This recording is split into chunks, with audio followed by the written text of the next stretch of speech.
Welcome back to Decoding the Conflict Mindset. I'm Dr. Deborah Dupree, the Mindset Doc, and I'm so delighted that you've decided to join us for yet another wonderful episode with an incredible thought leader dealing with the world of business and leaders. Well, it's interesting that Meg Rentschler is also a psychotherapist like myself, coming from a long line of history of working 20 years in the field. And she talks about the kinds of clients that came that triggered her to think, maybe there's a different way I can approach this. Maybe there's a different way that I can assist people, particularly in the world of business. And so after 20 years, she decided to pursue the world of executive coaching. And in that regard, she's been very busy and active for the last 15 years. And what I really enjoyed about meeting Meg was, her insights into what drives people, what gets in their way, how they get stuck, the stresses that they feel when moving up in their organizations. Many people get promoted because of how good they are in what they do. But oftentimes they lack the skills, knowledge, and awareness to be successful in leading people. So Meg is here to talk about that, and she not only coaches leaders, she also trains coaches to train leaders. Now that's a real feat in my mind. She is also the podcast host of her own show, the Star Coach Show, and I was very honored to be on her show not too long ago. And she teaches in two different coach certification programs and has been active in that since 2008. Being from Michigan, she knows the cold that comes, but she's also passionate about dogs. So something else that we also share. So stay tuned, come back, stay with us, share this, let others know, particularly if you know a leader who may be struggling in what they do. We'll be starting in just a few moments.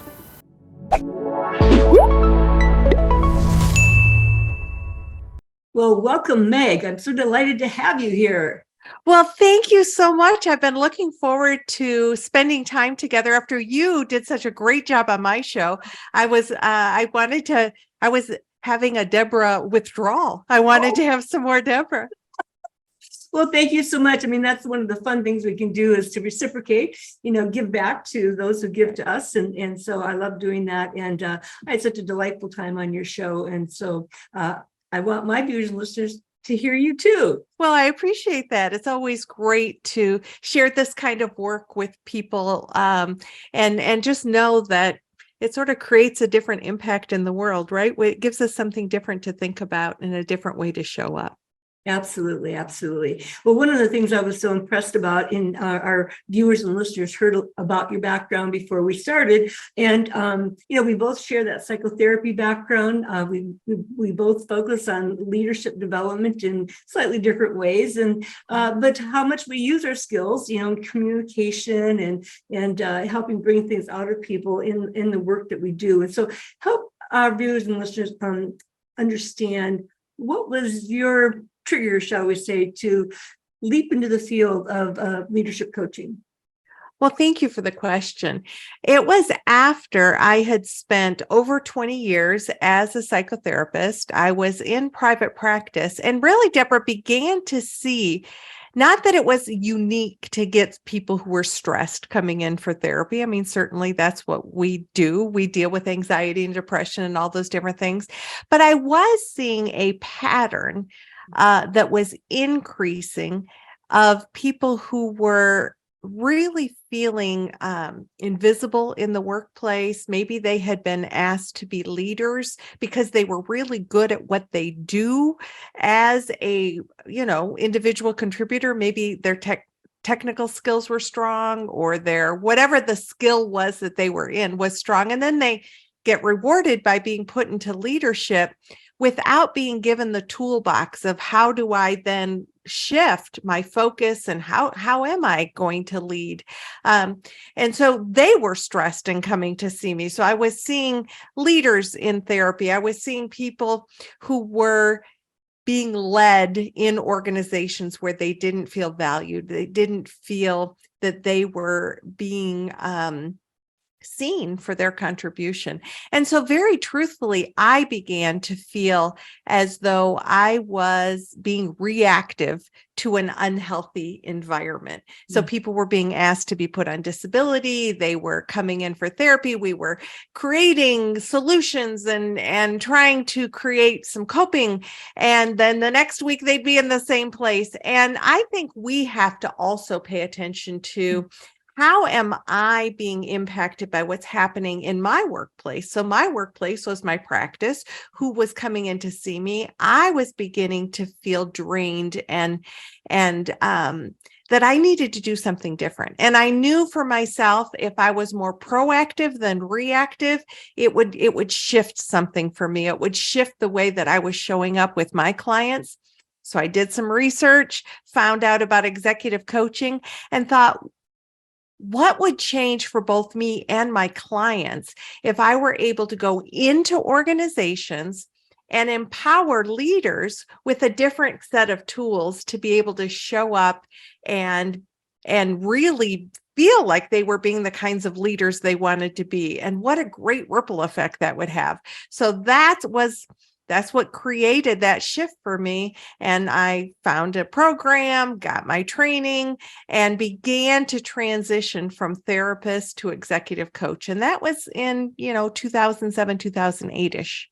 Okay. Well, you said a few things there that really stuck with me as far as, it's so true. People who are really good at what they do, then they get promoted, but they do not know and haven't received the training on how to effectively manage people. Right. And that's a whole different ballgame. And it creates a whole lot of stress. Yeah. Yeah. Well, and not just for the new leader, but also for the people they manage. Exactly. Yeah, I particularly saw that because in addition to being a psychotherapist, I have also done mediation almost as long as I've been a psychotherapist. And so I was really passionate about doing workplace mediation because I could see so many unhealthy relationships and poor supervisor-employee communications. And one of the things I noticed very early on in my mediation career was that a lot of the conflicts, shall we say, were oftentimes between people who were relatively new in their leadership role, and then with their subordinates, because they simply didn't know how to lead, didn't know how to give feedback, didn't know how to shape and guide their performance. And so it was, I think that's what got my passion going as far as really, stepping into the leadership field as well.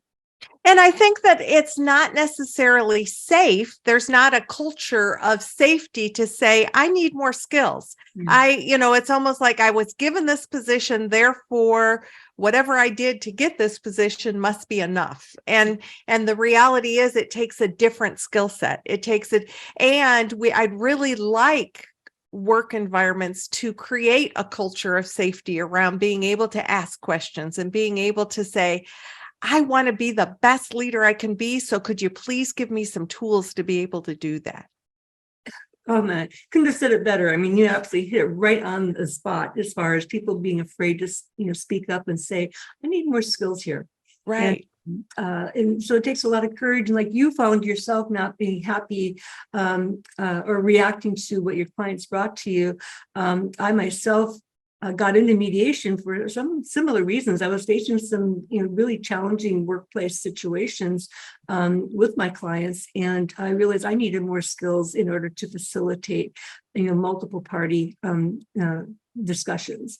Right. Yeah. And so it's skills. It's like, what can we learn? And you mentioned this before as far as asking questions, and so I want to start out with asking you my question. What does, I think a lot of people are not clear on just what is leadership or executive coaching. Many might think they have to be an executive or organization to benefit from it. So tell us what that looks like. Well, thank you for that. And I think that over the course of the time that I have been an executive coach, there's been some real transition in the way that it's viewed. I think initially, coaching is a relatively new field. It kind of became developed, or the organizations began to develop in the mid 90s. So that was like a minute ago. If we think about psychotherapy being around for forever, coaching is relatively new. And I think got initially a bad rap in that you got a coach if you were in trouble or if you needed to be fixed.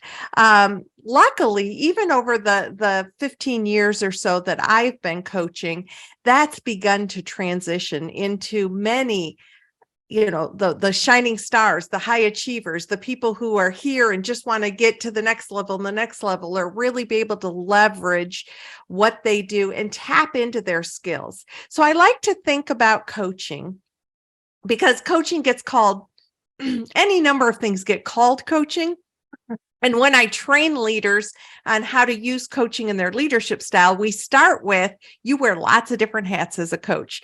I mean, as a leader, you wear, the managing hat and the mentor hat and the teaching hat, and, all the, and let's talk about what coaching is. And so if we're really in a place of coaching, we're trying to pull people's natural talents and skills forward, sort of helping them harvest or sow and reap all of the great talent that they already have inside themselves. It's a process of facilitating a conversation around self-directed, self-determined change. So it's not, here, let me tell you, or spoon feed you, or ask a question so that you go in the direction I want you to go in. It's actually tapping into real curiosity about what's this other person bringing forward, and how can I ask questions that actually empower and make you think? Because part of the whole process of coaching is the gift of challenge, and challenge not in a way of, let me get in your face and sort of, put my parent ego state all over you of what I think you should be doing, but actually instead using those what and how questions that make the other person think about, what do I really want in this situation? What do I need to go about to get that? How might I even be getting in my own way without realizing it? And so it's that, as a leader, trusting that, yes, you're in your position for a reason, but the people who are on your team are in their positions for a reason too. So how can we really tap into the potential and the knowledge and the wisdom that's within them as well? Yes. Such an eloquent description. And as you were talking, I was thinking about, and I've oftentimes sort of mused over this myself. And, it's pretty incredible how much time, investment, and contribution people will give towards their physical health, and think nothing about getting a coach for some sport, or, a trainer or things like that, and yet our brains are organs too. And so we don't think about getting a coach to help our brain development like we do our physical development. I love that you said that. And I actually realized that I sort of went into that whole concept of leader as coach, but really executive coaching is when people who are in positions within an organization want to be able to go faster, with clearer direction and more focus. And so partnering with a coach to help them clear out the fog, to help them think through those difficult situations, not necessarily that the coach is going to say, you need to do X, Y, and Z, because that's what a consultant does. And there's nothing wrong with it. There's value in that conversation as well. But in the coaching conversation, it's saying, let's help clear away the confusion and create some clarity around, what do you really want from this situation? What have you tried before? What has been successful for you in the past that has gotten all covered up? Because isn't it true, Deborah, that when we're in our lives and we're caught in the weeds and we're in that place of overwhelm, or there's so much on my plate and it just gets muddy. Mm-hmm. And having somebody say, whoa, slow down. Let's look at this. I'm willing to bet you've done similar things in the past. that you've had success in, even if it's just a little bit more success, but because you're bogged down in all the demands of the moment, you've forgotten what it is that you are able to do. And that, not that cheerleading, rah, rah, go, go, but actually, I believe that if we could just sit in this for a minute and clear away some of the spinning plates around your head and just say, okay, let's chunk this down. Let's take it step by step. People who work with executive coaches truly do go faster, further with more clarity than when we try to do it all by ourselves, because you know what? It can be pretty cluttered up here when we're in this overwhelm and all the thoughts are going on in our head. And how often do we think something in our head that sounds really, really good? And then when we say it out loud to somebody else, like a coach, it's like, oh, maybe that didn't sound as good coming out as it did when it was up here. Yeah. And that's a real value of partnering with somebody towards that clarity. Yeah. Well, Meg, I oftentimes will say, and it's similar to what you just said, is that imagine where I would be if I just got out of my own way. Imagine. Yeah, imagine. And so one of the questions I like to ask people is like, okay, like just this morning, I was coaching someone and became very evident she was very conflict avoidant. She was, yes, I've been told I'm very conflict avoidant. And, I just wanted to go away, make everybody happy. I said, well, how's that working for you? This has been going on for how many years? Yeah. She said, well, not. I said, no, it's gotten pretty messy, hasn't it? And so the other, I get visual analogies a lot. And so, yes. So the other thing I just thought about is like sort of like getting stuck with your car, and you talked about it gets really muddy, it gets murky down there. So let's say you got stuck in your car, you wouldn't keep just spinning your wheels. You'd probably call AAA or a tow truck and get somebody to help you. Why struggle in your pain alone? And just continue to do the same thing. And I love that you use that analogy of spinning in the mud, because I'll often say to the coaches that I train, if you are spinning or your client is spinning on ice, coming from Michigan here, you're going to throw some sand under there to get some traction. You're going to do something to, otherwise you're just spinning and spinning and spinning. So how do we as coaches help our clients get that sand under their wheels, get new perspective, begin to move forward rather than just staying in that place of spin? Yeah. Well, I'm curious then, given, that you have trained hundreds of leaders, I imagine hundreds of coaches as well, and to use more inquiry and reflection, to have them take a look at what's getting in my way, where do I want to go? What do the results look like when you do that? So it is actually thrillingly amazing. So one of the very first things that, whether I'm training and teaching leaders how to be a little more curious and a little less knowing, or training people who want to be professional coaches. And they're often coming from leadership positions. In my experience over these, because I've trained thousands of coaches actually at this point. And it's often people are drawn into the field of coaching after they've been very successful in other careers. And their claim to fame, whether they're a leader or a coach, is I have the answers. People come to me for the answers. And it is getting really challenging to, what if you didn't have the answer? What if you stayed curious a little bit longer and asked a few more questions to determine what's the other person bringing to the table? So when I train leaders, we often put them into some peer coaching where they have to practice that skill and then report back what was different when you used coaching instead of mentoring or fixing or solutioning for instead of solutioning with. What happened?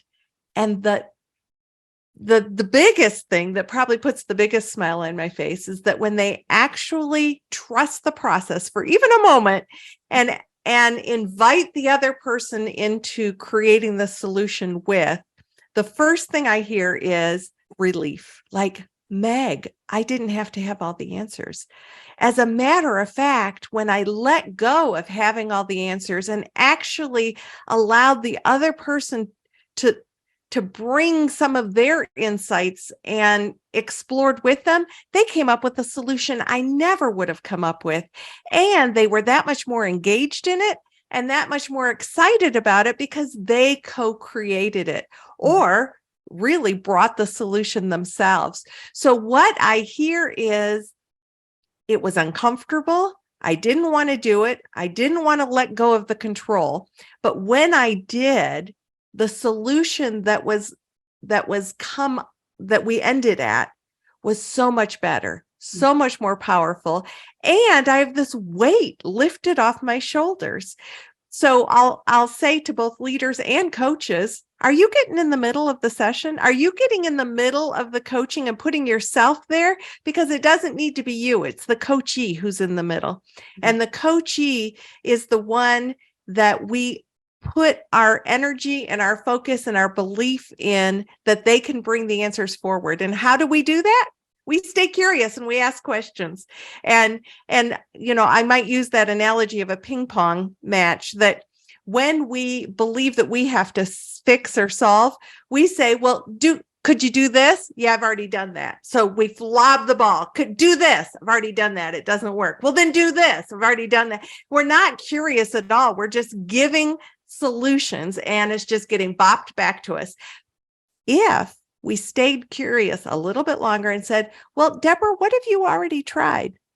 What's worked the best so far? What is the solution that you're really going toward? 2 or 3 curious questions. Then if we decide that we want to offer something without attachment, but in my experience, something like this, when I respond this way, it tends to work really well. What are your thoughts about that? That right there is so much more well-informed because I decided to ask a few curious questions first. And often when I'm asking those questions, the person is beginning to come up with some solutions just based upon what I've asked. Yeah.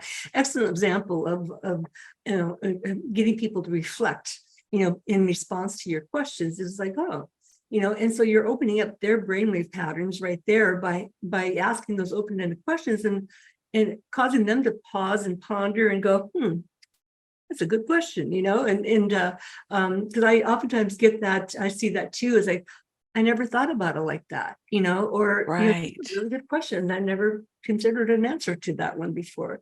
And so it's engaging people entirely differently.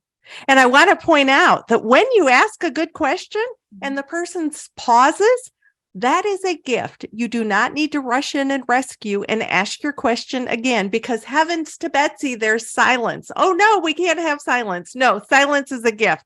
So if you've asked a great question and the other person is thoughtful, allow them to think. They are processing your great question. And if you interrupt and say, well, what I meant by that was such and such, or let me ask the question. No, don't ask the question again. Please allow the silence to do its work. If the other person doesn't understand your question, I promise you they'll say, well, could you ask me that in another way? Or could you ask me that again? But silence means that their wheels are turning. They're thinking. You've given them challenge to think about their thinking or think about what they want, how they want to engage with you in that. And that is a beautiful thing. Amazing. I guess I'm curious, when because I'm thinking about some examples that I've encountered, and what do you find to be perhaps the biggest struggle or challenge that leaders have in shifting direction? Such a good question. Our claim to fame as a leader is often that we are the ones with the answers, and we are often under pressure to deliver it in a certain time frame, to deliver a certain result, to create success by the end of the month or by the whatever. So there is, what I find is the very first thing I hear is, I don't have time to coach. And what I would say to that is, let's go back to that ping pong match. And reframing in actually, I save time by asking better questions or delivering more of what the person needs if I take just a few minutes to clear the waters first, to get clear about what does this person really need from me? What is it that we're working towards? So that's the first thing. I don't have time to coach. And what I say to that is there might be more time at the front end to build the skill and to build the muscle of asking questions. But what you gain in long term is you're not creating learned helplessness. So what's learned helplessness?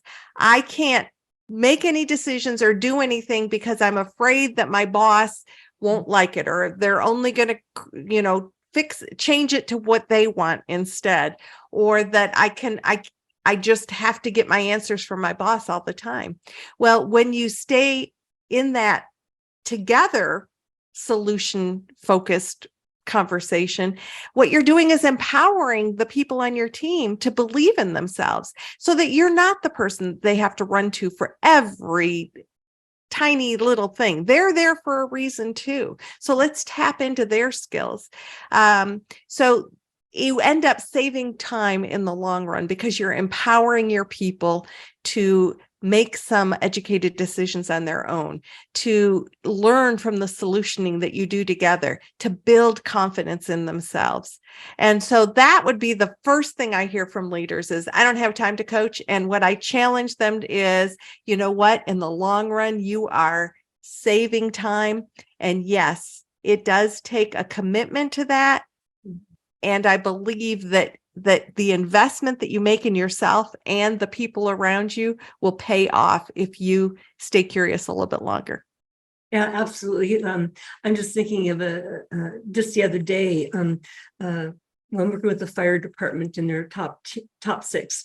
And so, it's a very demanding, work environment. Oh, yeah. 24/7 and all that kind of stuff. And so the project's been going on for a couple of months. And at one point I had shared that, good leaders don't have all the answers. They just know how to get the answer. They know where to look for the answers. Right. And so I think that's a lot of pressure. And certainly why one chief was feeling a lot of pressure of feeling like he had to have the answers. He had to solve it right now. And so I coached him to slow down. And we just talked the other day and he goes, I just feel so much better. I don't feel so much pressure. And I'm taking time to listen to the person, what's really going on, ask a few questions, and then I do a little research and then I get back and everything. We're all just sort of feeling less pressure to take action now. And so and I have to fix it.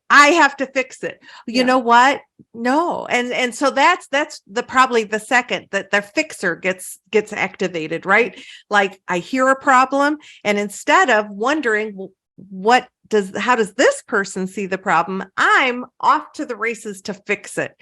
And so there's a lot of pressure there as well. I have to fix it. And then we're back to that ping pong match. Yeah. One of the things that we talked about too, and I imagine you get into this a great deal as well. I mean, we all have our styles, but to emphasize more situational leadership. And so that's one of the things I pointed out. I say, hey, in your kind of job, we need people like you who will step up and take action and get things resolved. Okay. Right. We need that.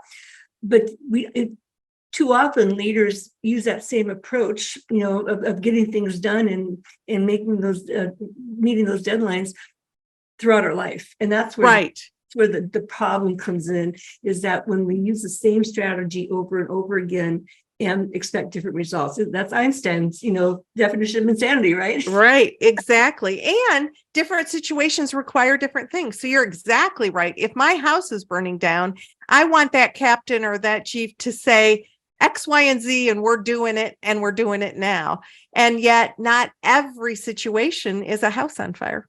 Yeah. And I think we treat every situation sometimes like it's a house on fire. Yes. Yeah. Not everything is an emergency, yet we act like it is. Yes. Yeah. So I guess I'm curious, when you are working with people who want to up their game as a leader, what are some of the common beliefs that get in the way from people moving forward? Yeah. So I think that the common beliefs are much like we were just talking about, that in order to keep the position that I have or to keep moving up, I need to be the best at doing everything. And there is there's that whole concept of what got you to where you are right now isn't going to necessarily get you to that next level. It's a shift of skills. It's a shift of being, from tactical to strategic. And often I see leaders so caught up in that the way they do the tactical is the way that other people should do the tactical. And the reality is there's many, many paths to the same end. So it's letting go of the need to have things just so, and you have to, kind of plotting things out from A to Z versus I need you to get to Z. So what are your ideas for how you're going to get to Z? That commitment to being the fixer, to often when I'm in a room of 20, 50 leaders and we're talking about opening up to more curiosity, I get these, well, that's not the way that it's done, and this is the way that it's always worked for me. Yes. And how are you doing with work-life balance, and how are you doing, how empowered are the people who are coming up under you? How do they feel? Are you doing all the heavy lifting together, or are you feeling like you're doing all the heavy lifting? And how exhausting is that? And how sustainable is that? Yes. Yes. It's going back to what you said earlier, as far as, your clients coming in and, feeling really stressed out by what was going on at work and largely taking on more burden or, more responsibility than, not that they don't know how to handle it, but I like to say, for example, like in breathing, we all breathe, right? But sometimes we don't breathe in ways that really serve us well. Right. And that's why we start getting anxious and so forth. And so it's not that they don't know how to do things, but their approach may not be the most effective, strategic, inclusive, whatever the words might be, that could be. And, I oftentimes hear a lot of, leaders at whatever level complain about employees not being accountable. And yet it goes back to some of the things you said earlier, is that, are you doing all the heavy lifting for them? Right. Or are you quick to judge or criticize them for what they do? Because people are going to stop stepping forward when they don't feel there's room to wiggle. Right. Or room to kind of bring my solution in to see if it works. No, my writing reflex, RIGHTIONG. I'm going to, I'm going to tell you, no, don't do it that way, do it this way. And then how open am I going to be to offer a solution next time if I feel like it just has to fit in the box that my leader sees it? It's a great way to kind of diminish innovation and exploration and empowerment. Yeah.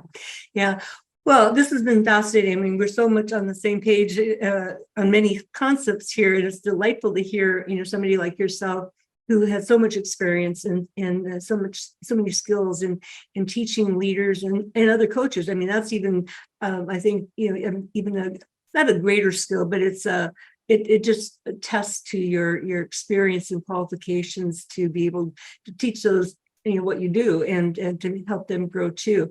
I'd like to sort of wrap up, Meg, with, what are three tips that you can give to our listeners and viewers as a takeaways from today in the work?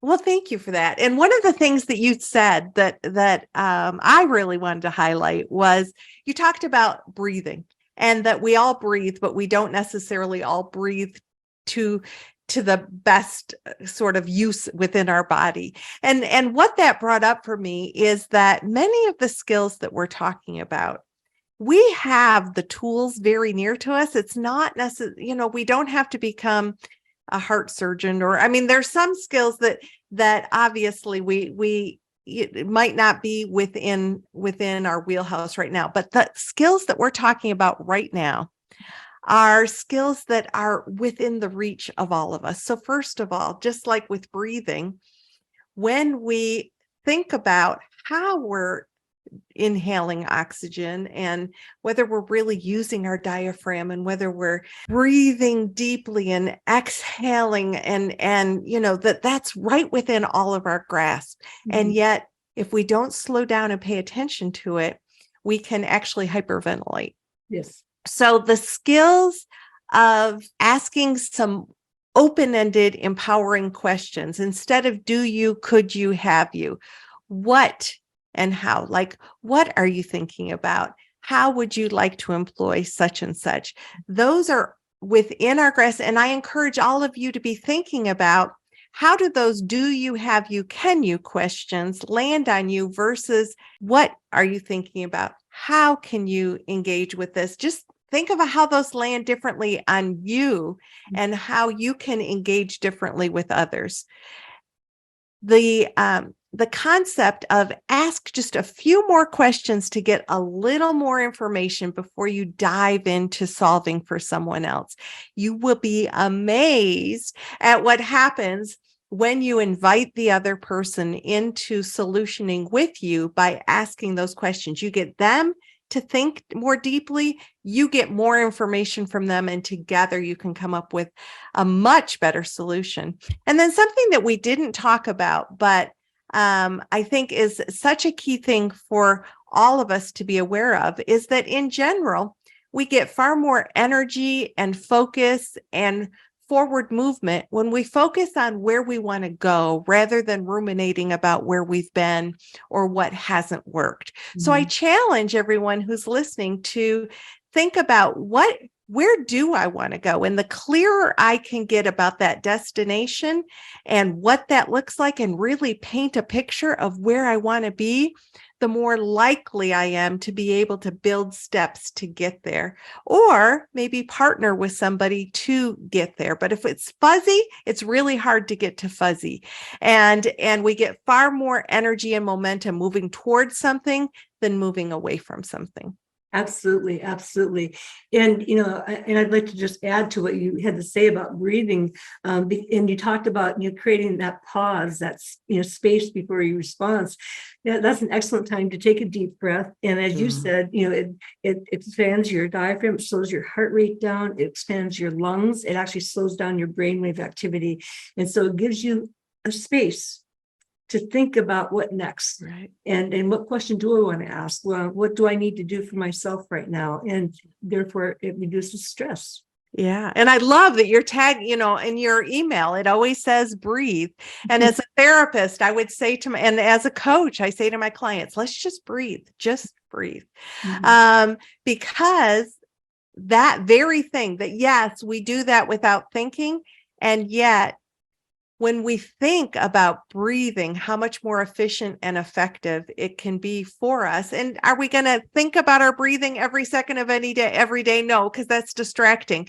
Yet there are times that's exactly what the gift we need to give ourselves. We need to think about our breathing, breathe deeply and fully, and, just reset with a long inhale, a long exhale, and a pause. Well, Meg, this has been absolutely wonderful. I'm excited to dive more into some of your tools and resources. I looked the other day after we had done your podcast. And so tell us a little bit more about what's available on the Star Coach Show and how people can reach you. Well, thank you so much. So the Star Coach Show is it's an acronym for strategies, tools, and resources for coaches. But what I have found is that in the 5 years that I've done the show, people love to come to the show to get just ideas about these very things, like how to engage with less stress or how to ask questions more effectively.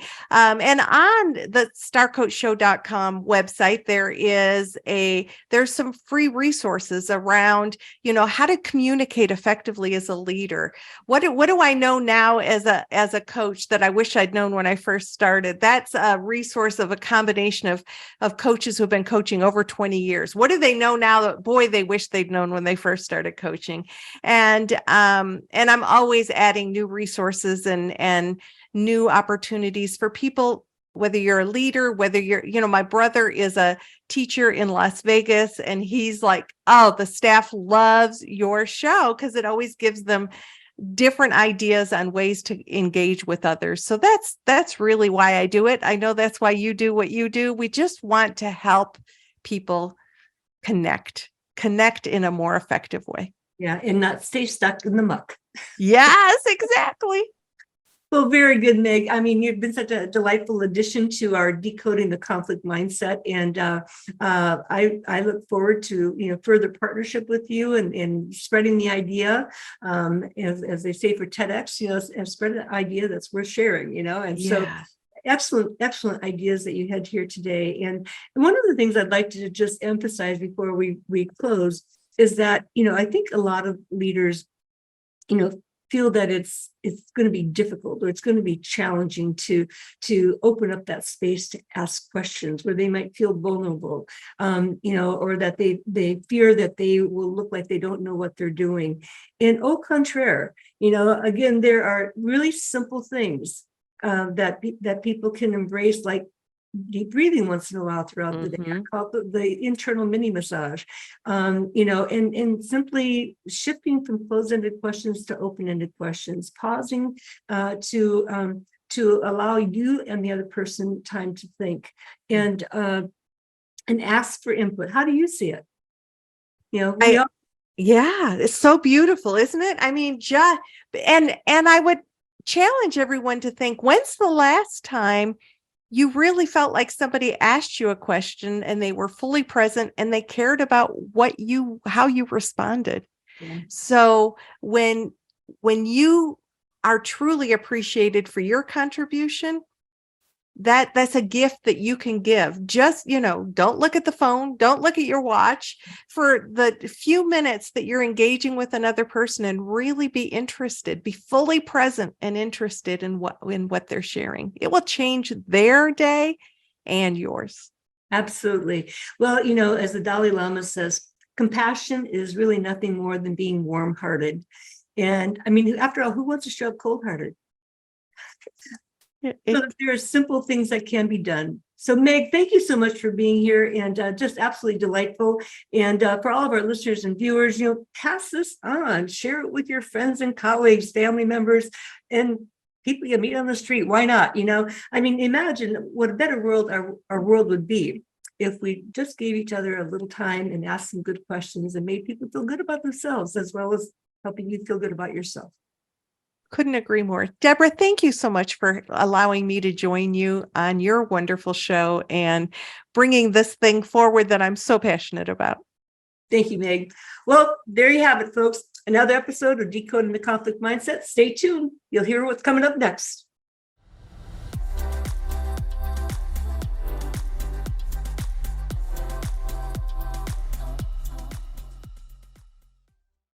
Well, I hope that you found Meg delightful, as did I, and gleaned a lot from what she had to share and what she had to say from her years of experience. Well, coming up next is Harold Coleman. Harold Coleman and I go back many years. We've collaborated on training and speaking and podcasts just like this one. Harold brings to us a rich world of experience, not only as a litigator, but also a mediator. However, originally an engineer in the field of construction. And so he has keen insight. And I'm so proud to call him a friend, a mentor, colleague, and just an overall well-rounded person. So stay tuned. Join us in 2 more weeks with Harold Coleman, Senior Vice President at the American Arbitration Association for Mediation. Thank you. Again, come on back. Decoding the Conflict Mindset. Harold Coleman, our next guest coming up.